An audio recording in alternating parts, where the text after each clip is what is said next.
పరిశుద్ధుడైన యేసుక్రీస్తు ప్రభువారి నామంలో మీ అందరికీ కూడా ఉదయకాలపు శుభాలను తెలియజేస్తూ ఉన్నాను. దేవుని యొక్క మహాకృపను బట్టి లెంట్లోని 12వ రోజుకి దేవుడు మనల్ని నడిపించిన విధానాన్ని బట్టి దేవునికి ఎన్నో వందనాలు స్తుతులు తెలియజేస్తున్నాను.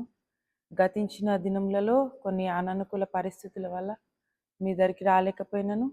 ఈ దినాన మరి ఒకసారి దేవుని వాక్యాన్ని చేతపట్టుకొని మీ దగ్గరికి రావడానికి దేవుడు నాకు ఇచ్చిన ఈ సమయానికై కృపకై దేవునికి ఎన్నో వందనాలు తెలియజేస్తూ ఈ దిన వాక్య భాగాన్ని మనం ధ్యానం చేసుకునే ముందు చిన్న ప్రార్థన చేసుకుందాము. ప్రార్థనలో నాతో పాటు ఏకీభవించండి. మహాపరిశుద్ధమైన మా ప్రియ పరలోకపు తండ్రి, గొప్ప దేవ, మహోన్నతుడా, నీ ఘనమైన నామానికి వందనాలు స్తోత్రాలు తండ్రి. నాయన ఉదయకాలంలో నీ సన్నిధులు లాగున నీ వాక్యంను ధ్యానించుటకు మేము సిద్ధపడి ఉండగా నీవే నీ వాక్కుల ద్వారా మాతో మాట్లాడి నాయన మాలోని ప్రతి విధమైన చెడుగును నీ వాక్యమనే ఖడ్గము ద్వారా ఖండించి వేసి నీ సిలువ చెంతకు మేము చేర్చబడి నీ సిలువలోని విలువ చేత మేము నాయనా తండ్రి దీవించబడిన వారమై నీ ఆత్మకార్యములు జరిగించుటకు సంసిద్ధత పొందిన వారమై ఉండగలిగే స్థితిని మీరే మా అందరికీ దయచేసి మహిమ పొందమని యేసునామం అడిగి వేడుకొనుచున్నాము తండ్రి, ఆమేన్. ప్రియ విశ్వాసులారా, ఇది దినాన మనం లెంట్లోని 12వ రోజులోనికి వచ్చాము. ఈ దినాన మనకు ఇవ్వబడిన పాఠ్య భాగం మత్తయి సువార్త 22వ అధ్యాయము 41 నుండి 46 వరకు ఇలాగున రాయబడి ఉంది. ఒకప్పుడు పరిసయ్యులు కూడి ఉండగా యేసు వారిని చూచి, క్రీస్తును గూర్చి మీకేమీ తోచుచున్నది? ఆయన ఎవని కుమారుడని అడిగెను. వారు, ఆయన దావీదు కుమారుడని చెప్పిరి. అందుకు ఆయన, అలాగైతే నేను నీ శత్రువులను నీ పాదముల క్రింద ఉంచు వరకు నీవు నా కుడిపార్శ్వమున కూర్చుండుమని ప్రభువు నా ప్రభువుతో చెప్పెను అని దావీదు ఆయనను ప్రభువని ఆత్మ వలన ఎలా చెప్పుచున్నాడు? దావీదు ఆయనను ప్రభు అని చెప్పినెడల ఆయన ఎలాగో అతనికి కుమారుడగునని వారిని అడుగగా ఎవడునూ మారుమాట చెప్పలేకపోయెను. మరియు ఆ దినం నుండి ఎవడునూ ఆయనను ఒక్క ప్రశ్న అయినను అడుగా తెగింపలేదు. చూడండి ప్రియా స్నేహితులారా, ఈ దినాన మనము గమనించినట్లయితే దేవుని యొక్క వాక్య భాగాన్ని మనం చదివిన వారమై ఉన్నాము. దేవుని యొక్క వాక్య భాగంలో మనం గ్రహించుచున్నది ఏమిటి అని అంటే, ఇక్కడ యేసును అనేక విధాలుగా శోధించాలని పనిబూనుకొని ఆయనను వెంబడిస్తున్న పరిసయ్యులను మనం చూస్తూ ఉన్నాం. ఈ పరిసయ్యులైన వారు అనేక విధాలుగా యేసును అనేకమైన ప్రశ్నల ద్వారా ఆయనను ఇబ్బంది పెట్టాలి, అనేకమైన ప్రశ్నల ద్వారా ఆయనను శోధించాలనే ఆలోచన కలిగిన వారై ఉండి అనేక మార్లు యేసే దరికి చేరిన వారిగా మనకు కనపడుతూ ఉన్నారు. అయితే దినాన మనం చూచినట్లయితే ఇక్కడ మనకు గమనిస్తున్న స్థితి ఏంటంటే, దావీదు కుమారుడుగా పిలువబడుతున్న యేసయ్య ఆయన ఎవరు అని ఆయనను ప్రశ్నించిన విధానాన్ని మనం చూస్తూ ఉన్నాం. అయితే ఇక్కడ యేసయ్యను గురించి మనం ఆలోచించినట్లయితే వీరు యేసయ్యను ఈ మాట ఎలాగున అడిగారు అని అంటే, మత్తయి సువార్త 1వ అధ్యాయంలో మనం చూచినట్లయితే యేసు ప్రభు వారి యొక్క వంశావళి మనకు కనపడుతుంది. ఈ వంశావళి అంతట్లో మనం చూచినప్పుడు అబ్రహాము సంతానము నుండి వచ్చిన వారిగా అనేక మంది భక్తులను మనం చూస్తాము. వారిలో నుండే దావీదు వచ్చినట్లు, దావీదు యొక్క వంశావళిలో నుండి యేసుక్రీస్తు ప్రభువారు ఉద్భవించినట్లు మనం ఎరిగిన వారమై ఉన్నాం. కనుక ఈ దినాన నేను ఎవరు అని అంటున్నారు అని అన్నప్పుడు ఆయన వారికి చెప్పుచున్న సమాధానము కీర్తనల గ్రంథంలో మనకు కనపడుతున్నది. పరిసయ్యులేమో మత్తయి సువార్త 1వ అధ్యాయంలోంచి అడిగితే వీరు యేసయ్యను ఆ చిక్కుల పెట్టే ప్రశ్నతో ఇబ్బంది పెట్టాలనుకున్నప్పుడు యేసయ్య వారికి చెప్పుచున్న సమాధానము కీర్తనల గ్రంథము 110లో మనం చూచుకున్నట్లయితే మనకు కనపడుచున్న మాట, ప్రభువు నా ప్రభువుతో సెలవిచ్చిన వాక్కు. చూడండి, ఇక్కడ తండ్రి అయిన దేవుడు తన కుమారుడైన క్రీస్తు ప్రభు వారిని ఇక్కడ ప్రభువు అని సంబోధించిన మాటను మనం గమనించవచ్చు. కనుక ఇక్కడ మనం చూస్తున్నప్పుడు ఈ మాటను ఆయన ఎత్తి అక్కడ పరిసయ్యులైన వారికి సమాధానము చెప్పారు. అంటే నేను ఒక మనిషిగా మరియమ్మ గర్భంలో ఒదిగిపోయి ఒక పిండము వలె నేను ఆమె కడుపులో ఒదిగి అలాగే ఒక సామాన్య మానవునిగా నేను జన్మించాను, కానీ ఒక వంశావళిలో నేను జన్మించాలి, ఒక నరునిగా నేను జన్మించాలని ఒక నియమ నిబంధనలను బట్టి నేను దావీదు వంశంలో ఒక భక్తిపరుల వంశంలో నేను జన్మించాను. కానీ నా స్థానము తండ్రి అయిన దేవుడు ఎక్కడ ఉంచాడు అని అంటే, నేను ప్రభువునే, ఆయనతో ఏకత్వము కలిగిన బిడ్డనే, నేను ఈ కాలంలో ప్రత్యక్షపరచబడిన వాడిని అని ఆయన ఈ మాట ద్వారా తన సమాధానాన్ని సెలవిస్తున్నారు. చూడండి, మనము త్రిత్వాదివారము జరిగించుకుంటాం. అప్పుడు మనం జ్ఞాపకము చేసుకునేది ఏంటి అంటే, తండ్రి కుమార పరిశుద్ధాత్మ త్రియేక దేవుడిగా ఆయన ఉండి తగిన సమయంలో తనను తాను సమయానుకూలముగా ప్రత్యక్షపరచబడుకున్నారు. కనుక ఇక్కడ మనం చూచినట్లయితే ఈ దినాన యేసే చెప్పుచున్న మాట మనకి ఏమి తెలియజేస్తుంది అని అంటే, ఆయన ఒక దైవసుతుడే. కానీ ఆ దైవసుతుడిగా ఉన్న ఆయన ఈ దినాన ఆయన తన యొక్క స్థితి ఈ రోజు ఏమై ఉన్నది అనేది పరిసయ్యులకు చెప్తున్నారు. నేను ఒక కుమారునిగా లోకానికి వచ్చాను, కానీ నా స్టేటస్ ఏంటి అని అంటే, నేను తండ్రితో ప్రభువు అని పిలిపించుకున్న వాడను అని. ఎందుకంటే మనం రోమా పత్రిక 10వ అధ్యాయంలో ఒక మాటను గనక మనం చూచినట్లయితే, రోమా పత్రిక 10వ అధ్యాయము 9వ వచనంలో మనకు కనపడే మాట అదేమనగా, యేసు ప్రభు అని నీ నోటితో ఒప్పుకొని దేవుడు మృతులలో నుండి ఆయనను లేపెనని నీ హృదయమందు విశ్వసించిన ఎడలా నీవు రక్షింపబడదు. యేసు ప్రభు నిజమైన రక్షకుడు అని ప్రతి నాలుక ఒప్పుకోవాలి, ఆయన నామమున ప్రతి మోకాలు వంగాలి అనే మాటను మనము చూస్తాం. ఎందుకనంటే క్రీస్తు ప్రభుల వారు ఆయన మరి తండ్రి చేత పంపబడిన ఒక అద్వితీయ కుమారుడు. ఆయనను దేవుని కుమారుడు అని పిలుచుకున్నారు, లేదా మనుష్య కుమారుడు అని పిలుచుకున్నారు. అంటే దేవుని యొక్క కుమారుడుగా ఉన్న ఆయన మనిషి రూపము దాల్చాడు అని అనేక సందర్భాల్లో తనను తాను ప్రత్యక్షపరచుకున్న సందర్భాలు మనం బైబిల్ గ్రంథంలో చూస్తూ ఉంటాం. చూడండి, పేతురుతో యేసయ్య సంభాషిస్తూ ఉన్నారు. పేతురు, మరి నీవు నన్ను ప్రేమిస్తున్నావా, లేదా నువ్వు నన్ను ఏమని అనుకుంటున్నావు అన్నప్పుడు మత్తయి సువార్త 16వ అధ్యాయంలో మనకు కనబడుతున్న మాట ఏమిటి? ఒకసారి మనం ఆలోచించిన వారమైతే మత్తయి సువార్త 16:13 నుంచి చదువుకున్నట్లయితే, యేసు ఫిలిప్పేదైన కైసరా ప్రాంతములకు వచ్చి మనుష్య కుమారుడు ఎవడని జనులు చెప్పుకొనుచున్నారని తన శిష్యులను అడగగా, వారు కొందరు బాప్తిస్మమిచ్చి యోహాననియు, కొందరు ఏలియా అనియు, కొందరు ఇర్మియా అనియు, లేక ప్రవక్తలలో ఒకడనియు చెప్పుకొనుచున్నారనిది. అందుకు ఆయన, మీరైతే నేను ఎవడనని చెప్పుకొనుచున్నారని వారిని అడిగెను. అందుకు సీమోను పేతురు, నీవు సజీవుడవగు దేవుని కుమారుడవైన క్రీస్తు అని చెప్పెను. అందుకు యేసు, సీమోను బర్యోనా, నీవు ధన్యుడవు, పరలోకమందున నా తండ్రి ఈ సంగతి నీకు బయలుపరచనే గాని నరులు నీకు బయలుపరచలేదు. మరియు నీవు పేతురవు, ఈ బండ మీద నా సంఘమును కట్టుదును, పాతాళలోక ద్వారములు దాని ఎదుట నిలువనేరవని నేను నీతో చెప్పుచున్నాను. చూడండి ప్రియ స్నేహితులారా, యేసుక్రీస్తు ప్రభుల వారు ఈ మత్తయి సువార్త 16వ అధ్యాయంలో అడుగుచున్న ప్రశ్న ఏంటంటే, నన్ను ఎవరని అనుకుంటున్నారు జనులు, అసలు నేను ఎవరిని అనుకుంటున్నారు అన్నప్పుడు శిష్యులైన వారు చెప్పిన మాట, కొందరు బాప్తిస్మం ఇచ్చి యోహానని, కొందరు ఏలియా అని, కొందరు ప్రవక్తలలో ఒకడని అనుకొనిచున్నారు. అంటే ఆయన ఐడెంటిటీని అసలు జనాలు ఎలాగున అర్థం చేసుకున్నారని యేసుక్రీస్తు ప్రభు వారు కూడా తెలుసుకునే ప్రయత్నం చేసినప్పుడు పేతురు మాత్రం ఒక మాట చెప్తున్నారు. ఏంటి ఆ మాట అంటే, అక్కడ ఆయన ఏమన్నారంటే, నీవు దేవుని కుమారుడవైన క్రీస్తు, సజీవుడవగు దేవుని కుమారుడైన క్రీస్తు.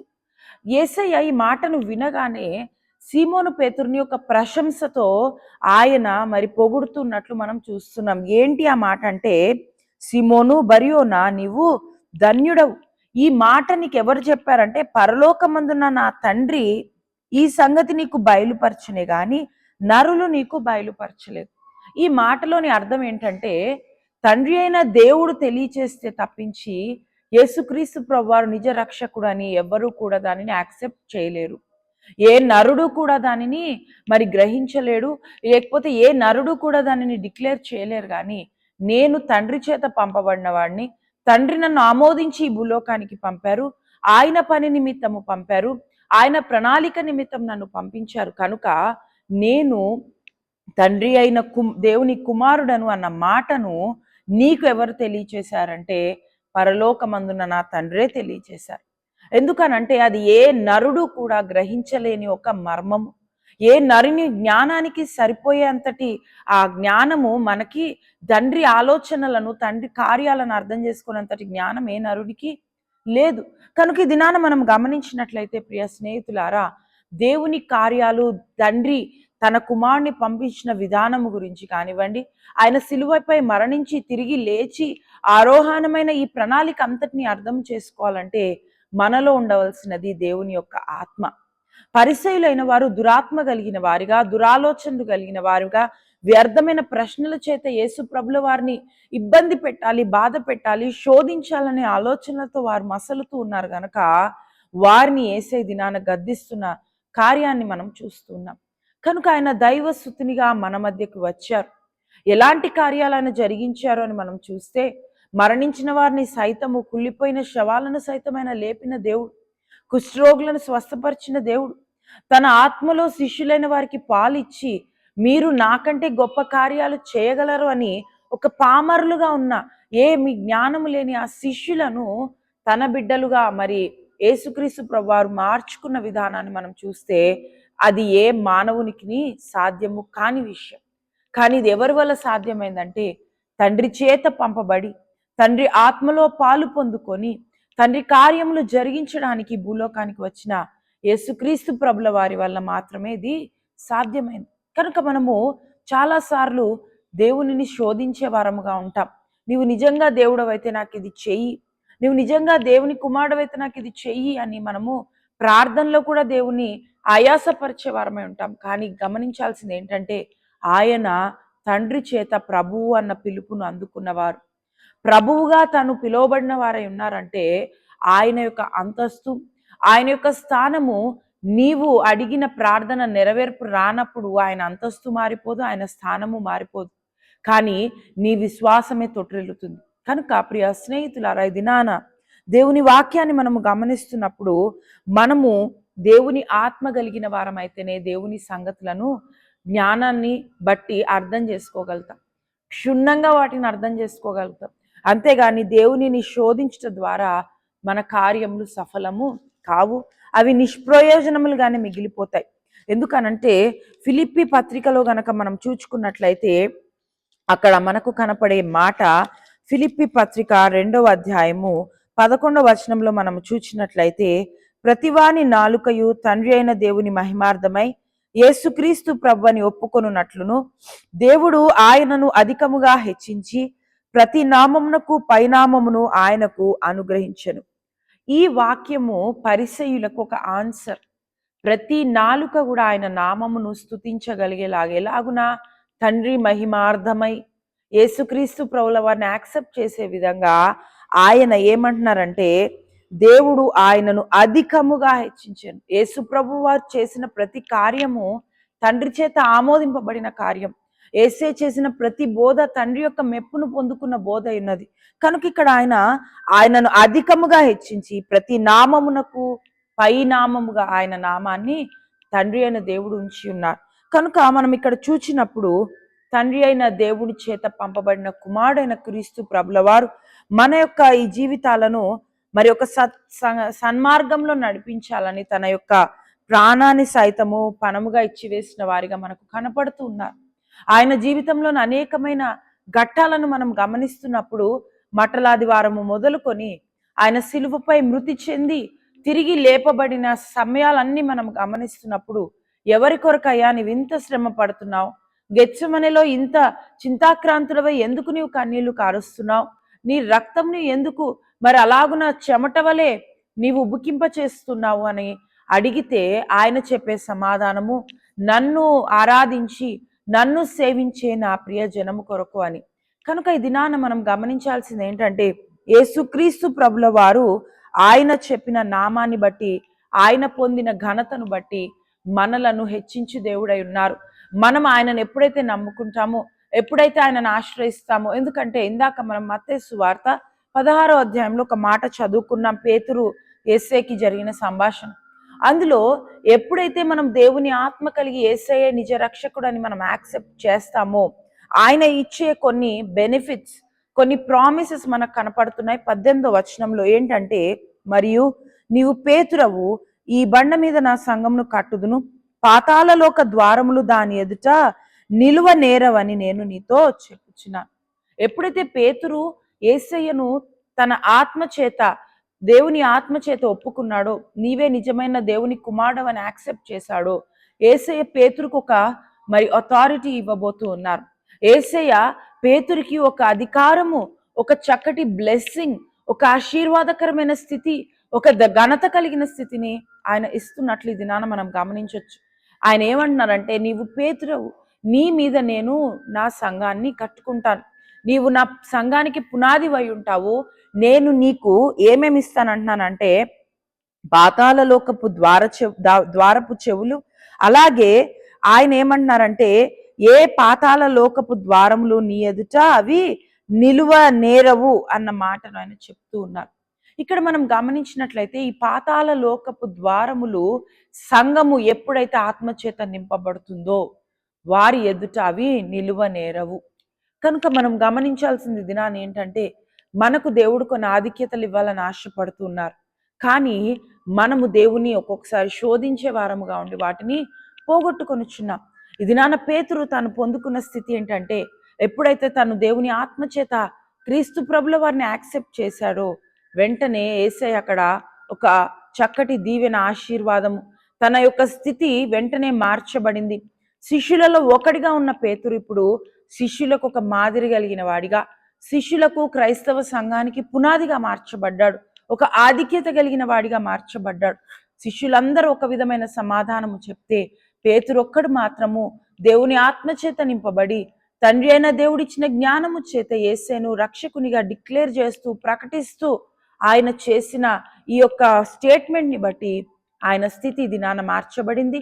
తన యొక్క మరి తను పామరుడుగా ఉన్న స్థితి, తనలోని దుడుకు స్వభావము, తనలోని తొందరపాటు కలిగిన స్వభావం, ఇవన్నీ కూడా యేసయ్య పక్కకి పెట్టారు. ఇప్పుడు నీవే నా సంఘానికి పునాది అంటున్నారు, నీ ఎదుట పాతాళ లోకపు ద్వారపు నిలవవు అని చెప్తూ ఉన్నారు. కనుక ప్రియ స్నేహితులారా, ఈ దినాన మనం గమనించుకుందాం, దేవస్తుతినిగా ఉన్న ఆయన ఈ దినాన సంఘానికి ఒక ఆధిక్యత ఇవ్వబోతున్నారు. నీవు పరిసయ్యుల వలె దేవునిని శోధించే బిడ్డగా ఉంటావా, లేదా పేతురు వలె ఆయనలోని శక్తిని ఆశ్రయించి నీవును శక్తి కలిగిన బిడ్డగా మార్చబడి దేవుని కార్యాలను నీ లైఫ్లో చూస్తూ ఇతరులకు వాటిని చూపిస్తూ దేవుని మహిమార్థమై నీ జీవితాన్ని కొనసాగించే బిడ్డగా ఉంటావా? ఈ ఇద్దరు మనుషులు మనకి దినాన కనపడుతున్నారు. వారిలో నీవెవరి వలె ఉండాలని ఆశిస్తున్నావు, ఎవరి వలె దేవునిని మరి నీవు వెంబడించాలని ఆశిస్తున్నావు అనేది నీవే డిసైడ్ చేసుకో. ఎందుకంటే కడవరి కాలంలో మనం ఉన్నాం. మనం ఈ సిలువ శ్రమల ధ్యానాలను జరిగించుకుంటున్నప్పుడు ప్రతిరోజు సిలువ చెంతకు వచ్చి, దేవా నా పాపాలను క్షమించు, నాలోని ప్రతి విధమైన చెడుగును, వ్యాధిని, రోగమును, మరి ప్రతి విధమైన నీకు వ్యతిరేకంగా ఉన్న స్థితిని తీసివే అని దేవుని మనం అడుగుతున్న మనము ఏ హృదయముతో అడుగుతున్నాం? తెలిసి కూడా పరిసయ్యులు ధర్మశాస్త్రం గురించి, లేదా యేసుక్రీస్తు ప్రభువారి యొక్క వంశావళి గురించి, లేదా ప్రవక్తలు భక్తులైన వారు రాసిన అనేక చరిత్ర గ్రంథాలలోని మరి గూఢమైన సంగతులను గురించి తెలిసి కూడా యేసును శోధిస్తూ ఉండగా, మరి పేతురు మాత్రము అల్పము అయిన జ్ఞానముతో కూడా తను యేసును పొగిడిన వాడిగా, యేసులోని నిజశక్తిని ఎరిగిన వాడిగా మాట్లాడుతూ దేవుని యొక్క మెప్పును పొందుకొని దేవుని చేత ఆశీర్వాదమును, అధికారమును పొందుకున్న వాడిగా ఎలాగున మార్చబడ్డాడో ఈ దినాన నీ స్థితి ఏమై ఉన్నది? పరిసయ్యుల వలె ఉన్నావా, పేతురు వలె ఉన్నావా? నిన్ను నీవే దేవుని సిలువ చెంత పెట్టుకొని, దేవా ఒకవేళ నేను పరిసయ్యుల వలె నిన్ను శోధించు బిడ్డగా ఉంటే, నా ప్రార్థనల చేత, నా క్రియల చేత, నా చేతుల చేత నిన్ను బాధించు బిడ్డగా నేను ఉంటే, నా జీవితాన్ని మరి పేతురు జీవితం వలె మార్చు. నేను ఎలాగునైతే నిన్ను మరి ఒక నార్మల్ ఏసై అంటే ఎవరు అంటే ఏసై అంటే ఏదో దేవుడట అనే విధంగా కాకుండా, ఆయన శక్తి కలిగిన దేవుడు, ఆయన నా రక్షకుడు, నన్ను రక్షించు దేవుడు, లేదా నన్ను పోషించు దేవుడు, నన్ను కాపాడు దేవుడు, నన్ను ఆశీర్వదించు దేవుడు అని నిన్ను యాక్సెప్ట్ చేయగలిగే మనస్సును నీవే నాకు దయచేయని దినాన దేవుని దగ్గర మనం అందరం కూడా ప్రార్థన చేసుకుందాము. ప్రార్థనలో నాతో పాటు ఏకీభవించండి. మహాపరిశుద్ధుడైన మా తండ్రి, నీకు స్తోత్రములయ్యా. అవును ప్రభు, అనేక మార్లు మేము చిక్కులలో పడి, మేము శోధనలో ఉండి నిన్ను శోధించే వారముగా మేము ఉంటున్నామేమో. కానీ దేవా, ఈ దినాన నీవు చెప్పుచున్నావు, నీ సంఘానికి నీవు ఇచ్చిన ఆధిక్యతను చెప్పుచున్నావు. పాతాళలోక ద్వారములు నీ ఎదుట నిలువనేరవని చెప్పిన మాటను బట్టి ప్రభు, మేము అట్టి కార్యములను మా జీవితాలలో అనుభవించాలంటే నీ ఆత్మ కలిగిన వారమే మేము మసలాలి, నీ ఆత్మచేత మేము నడిపింపబడాలి. కనుక దేవా, అట్టి ఆత్మశక్తిని మీరే మా అందరికీ దయచేయమని అడుగుచున్నాం. స్తోత్రములు. అలాగే ఎంతమంది బిడ్డలైతే ఈ దినాని వాక్యాన్ని చూస్తున్నారు, వారి జీవితాలను వెలిగించండి. వారిలోని ప్రతి విధమైన తండ్రి అనారోగ్యములను, నాయన అప్పుల బాధను, నాయన వారిలో ఉన్న ప్రతి విధమైన అశాంతిని తీసివేసి సమాధానంతోను సంతోషంతోను వారి హృదయములను నింపి ఈ ఉదయకాల దీవెనల చేత వారిని వర్ధిల్ల చేసి మీరే మహిమా ఘనత కీర్తి ప్రభావములను పొందుమని అతి పరిశుద్ధుడు మన ఆత్మల కాపరి అయిన యేసునామం అడిగి వేడుకొనుచున్నాము తండ్రి. ఆమేన్. పరలోకమందున మా తండ్రి, నీ నామము పరిశుద్ధపరచబడునుగాక, నీ రాజ్యము వచ్చునుగాక, నీ చిత్తము పరలోకమందు నెరవేర్చినట్లు భూమి మీద నెరవేరునుగాక. మా అనుదిన ఆహారం నేడు మాకు దయచేయం. మా ఎడల అపరాధము చేసిన వారిని క్షమించిన ప్రకారం మా అపరాధములను క్షమించు. మమ్మల్ని శోధనలోనికి తేక దుష్టు నుండి తప్పించు. రాజ్యము, శక్తి, మహిమ నిరంతరము నీవే ఉన్నావు తండ్రి. ఆమేన్. ప్రభు యేసు రక్తమునకు జయం, అపవాది క్రియలకు లయం. ప్రభు యేసు రక్తమునకు జయం, అపవాది క్రియలకు లయం. ప్రభు యేసు రక్తమునకు సంపూర్ణ విజయం, అపవాది క్రియలకు అనంతకాల నాశనం. హల్లెలూయా, హల్లెలూయా, హల్లెలూయా. స్తోత్రం, స్తోత్రం, స్తోత్రం. ఆమేన్, ఆమేన్, ఆమేన్. పరమ తండ్రి అయిన దేవుని ప్రేమ, కుమారుడైన క్రీస్తు ప్రభుల వారి కృప, పరిశుద్ధాత్మ దేవుని యొక్క అన్యూన్యమైన సహవాసం ఇది నా ఆశీర్వాదముల చేత మనలను దీవించచ్చు. తన శిలువ చెంతకు చేరిన మనలను తన కల్వరి రక్తము ద్వారా విమోచించి ఆ ప్రభు మనందరిని బట్టి తానే మహిమ పొందునుగాక. ఆమేన్. అందరికీ వందనాలు. Praise Lord. మన్నాత. దేవుని యొక్క కృపను బట్టి మరి ఈ వాక్యాలను వినిచున్న మీరు మీ అమూల్యమైన సజెషన్స్ తెలియజేస్తున్నారు. మీకు వందనాలు. మీ ప్రార్థన అవసరతలు కూడా మాకు తెలియజేసినడల మీ కొరకు మేము ప్రార్థించడానికి సిద్ధంగా ఉన్నాము. మరి మీ ప్రార్థన అవసరతలు మాకు తెలియజేసి మా ప్రార్థన సహాయాన్ని పొందగలరని మరి ఒకసారి తెలియజేస్తూ మరి ఈ రోజంతటిలో దేవుడు తన కాపుదలను తోడ్పాటును మీకు దయచేయునుగాక. ఆమేన్.